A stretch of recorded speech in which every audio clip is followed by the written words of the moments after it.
આ ભાઈ આપણા મિત્ર એક લખે છે કે મોદી આવે ને જે પબ્લિક ભેગી પોલીસ કરે છે સવારના સમયે કારખાનામાં કામ કરનારને ઉઠાવી જાય છે. પબ્લિક તો ભેગી કરવી ને, 1200-1300 એએમટીએસ અને એસટી ની બસો મૂકતા હોય તો ભરવી તો ખરી ને.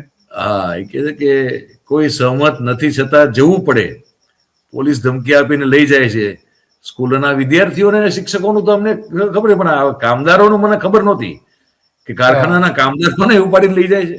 આ ખબર નહોતી ભાઈ દિલીપભાઈ. આ તો નેક્સ્ટ લેવલ છે, ન્યૂ નોર્મલ છે આ. હા છે. સુરતમાં કરે છે ને, હીરાના કારખાનાના માલિકોને સૂચના, ભાઈ તમારે આજે કામ બંધ રાખવાનું, એનો પગાર તમારે આપી દેવાનો અને તમારા જેટલા માણસો છે અહીંયા સભામાં મોકલવા. સુરતમાં તો આ પ્રેક્ટિસ લાંબો સમયથી ચાલી રહી છે.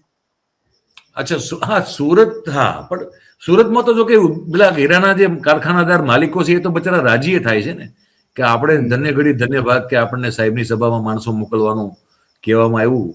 એ તો બચારા ગદગદ થઈ જાય.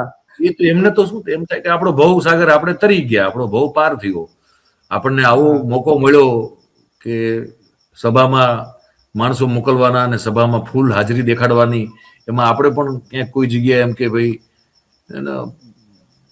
જેને કહેવાય ને કે ભાઈ સાગરમાં ટીપા જેટલું મહત્વનું યોગદાન આપ્યું તો બહુ થઈ ગયું. એટલે એ તો બચારા રાજી થાય.